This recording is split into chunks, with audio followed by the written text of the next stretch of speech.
Hi, Andy. One thing we've heard James say a lot lately, and even some of the staff and some of the players have said, is last year we got away from getting the ball in the hands of the best players.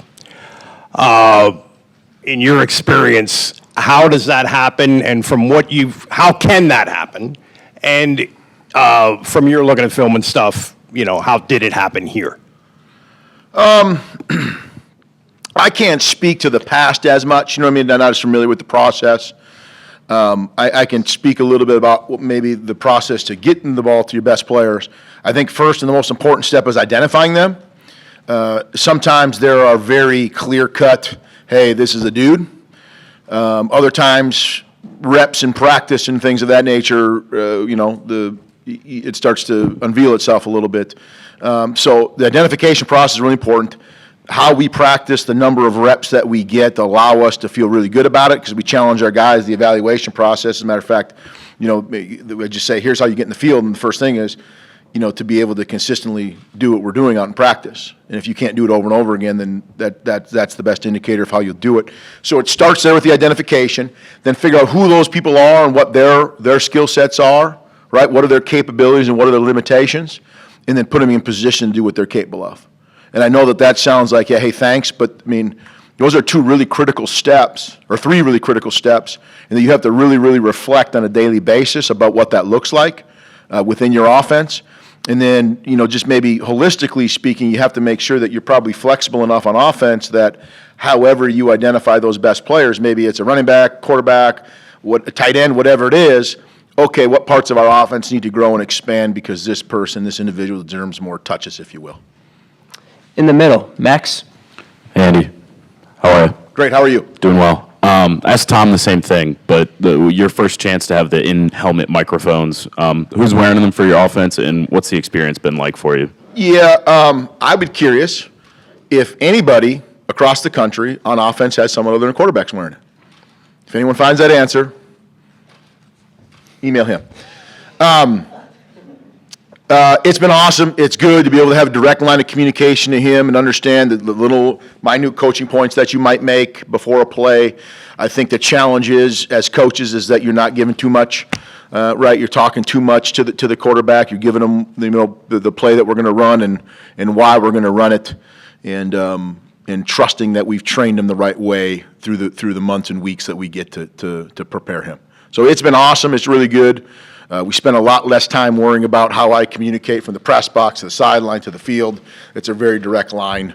Obviously, you still need to have backups, things of that nature for if that communication ever breaks down. But we spend a lot of time, the NFL's been doing it for a long time, so we spend a lot of time talking to people who've done that there or been quarterbacks at that level and their experience. So it's been cool. I like it. Over here on the right, Bob. Andy, how you doing? Great. I know you're a guy that knows a lot about the interior offensive line position. Can we just stop for a second? You're wearing a Bucky's hat. Here it is again. You know what I'm saying? It follows me everywhere. I don't, you're not supposed to do that, I heard. I heard that's from somebody else. I can't place his name, but I think it was James. Did he say it too? Yeah, you want to go to Bucky's? We can do it. I've been to Bucky's. I understand. I appreciate it. Right. But, okay, I'm sorry. It's all right. I'm looking forward to it. You know offensive line football better than most, I think, from your background. Penn State's had two really good centers before this year in Juice and Hunter Norstead. What can you tell us, and what have been your impressions of Nick Dawkins, who I think you guys kind of maybe expect to be that guy in the middle? Yeah, so we have a couple guys on the interior that have done a really good job. Nick has been taking most of the reps there. Venga's been snapping the ball. Sal has been doing it, and then Ruli. Those guys have been snapping on a consistent basis for us. And Coach Trout's done a great job of working with them and kind of getting them squared away. I think when you look at football at most levels, it really is hard to feel like you got 15 linemen that are ready to play. And it's like if you look at the NFL, they got 7 or 8 guys on the roster, and then they have those three other guys need to be swing guys. But specifically to Dawkins, since you asked about him, he has done a fantastic job. And I will say this about Nick Dawkins, he is one of a kind. And I have coached long enough to know when you're interacting with a special person that's in their early 20s or late teens, and he is a special one. He is, if you guys ever get a chance to interact with him, his maturity, his authenticity, it just screams when you interact with him. And I tell our staff, I said, we can never take for granted the kind of leader and person he is, because he is rare. And because of that, you anticipate a guy like that being successful. You really, really do, because he has those characteristics. On the right, Tyler. Hey, Andy, thanks for the time today. Staying on the offensive line, you now have Drew Shelton back in the fold. You didn't have him your first 15 practices as the offensive coordinator here. So what are you seeing from Drew early on, and how are you managing, along with Phil, those two tackle spots where you've got to replace guys who performed at a very high level?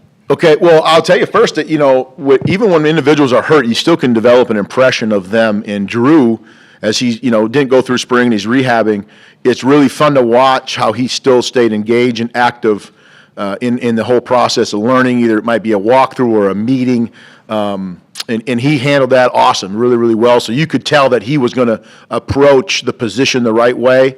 But he's had a really good camp. Today's the first day with pads on, but he's done a good job. We had really high expectations for him.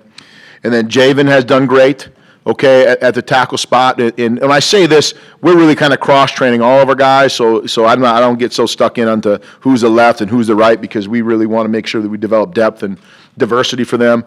And then Donka and Rooch, the four guys that have been taking a lot of reps throughout fall camp and in the summer, trying to diversify them and be able to have different sides and flip. Trout's done, again, just like what I said with the centers, done a good job of managing, because there's a balancing act with the O-line that I really respect, how Coach Trout and Coach Leonard and Quisert have all, they've done a good job of still making sure that they're mastering something, right? So like Drew is mastering left tackle, Javen's mastering left tackle, but they're getting enough reps at the other side that as the season unfolds and the pieces start to have to move for whatever reason, it's not like we're starting all over brand new, and we have some really good answers and some evidence to demonstrate that they can or can't do something. In the front, right here, Greg. Coach, as you guys get ready to put the pads on today, what have you liked about what you've seen from the receivers so far, and what do you want to see from them moving through the rest of camp? They had a great practice the other day, like their competitiveness, right? We kind of talked as an offense, as a matter of fact, just this morning about how, what does it look like to compete out there? Okay, and even if someone who doesn't know anything about wide receiver play, the ability to dictate the depth and the width of routes, to go take the ball, right? Not have those things dictated to you, not have a defensive back tell you where the route has to be run and how wide or how deep, but to push and fight and the physicality that even happens within route running. And especially like our defense, we've got a great secondary, and then as aggressive and as physical as they will play for our receivers to make sure they go out there and match that. So I've seen those things. I've seen the commitment through spring and summer to develop their trade, their craft, and I'm excited for that group as we go into spring. Today will be a great day to see with the pads on. In the back center, Shane. Hey, Coach. You have a chance to work with Nick Singleton and Kaytron Allen. How excited are you to work with that group, and how does having two kind of number one caliber running backs kind of unlock that creativity for you? Well, in that room especially, you always want to feel like you got a group of guys that are able to perform at a high level, and those two names are very obvious. Going in, I'll tell you, Cam Wallace had a really good fall camp. Quentin Martin, showed up in January, and he has been really, really good. Those four guys who have been around, they're developed, because I'm bringing up Cam and Q because, those guys have to develop and grow, right? And so to see Nick and Fat and how they have, how they grow and how they're still improving. Like Coach Sider just said it the other day, he's like, it's really good for the Quentin Martins and the Cam Wallaces of the world to recognize that Nick Singleton, and as committed as he is to everything he's doing, and Kaytron, that they're still getting better. There's improvement that they're making through spring and fall camp, and they're understanding, and they're trying to diversify themselves. So you have this really competitive room, but then to those two individually, my challenge to them has been, let's diversify ourselves. Let's figure out ways that you can touch the ball without just having to take a handoff. And I think they've done a really, really good job of that, embracing maybe the mental side of things and the technique side of things that needs to occur. We got time for one more. In the middle, up front, Seth. Hey, Andy. Right here. There you go. James talked about the question mark that surrounds the receivers. Just, wondering your relationship with Marques Hagans, how has that been throughout this process? How is he dealing with that pressure? And also the addition of Mark Dupuis, how has that helped in that regard? Well, when you're talking about the relationships with the staff, and I guess I would share this about all of them, I think it's really important that they understand that whatever challenges, obstacles, teaching, coaching, mentoring that they have to do within their position rooms, like I'm there to help. So if there's an issue, that issue is my issue just as much as it is theirs.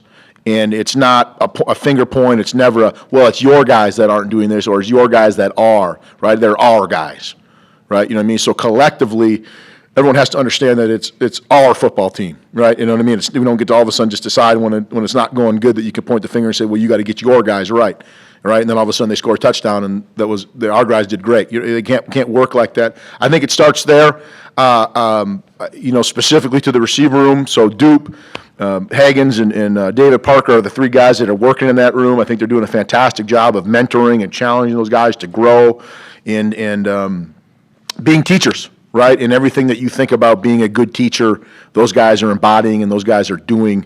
It's a huge credit to them. I think the receiver room has developed a ton.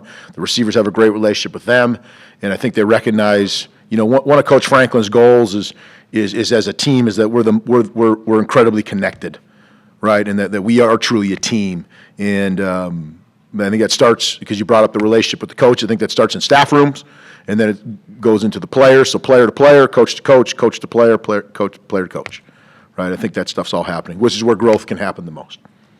Thank you very much, Andy. We'll have Justin next.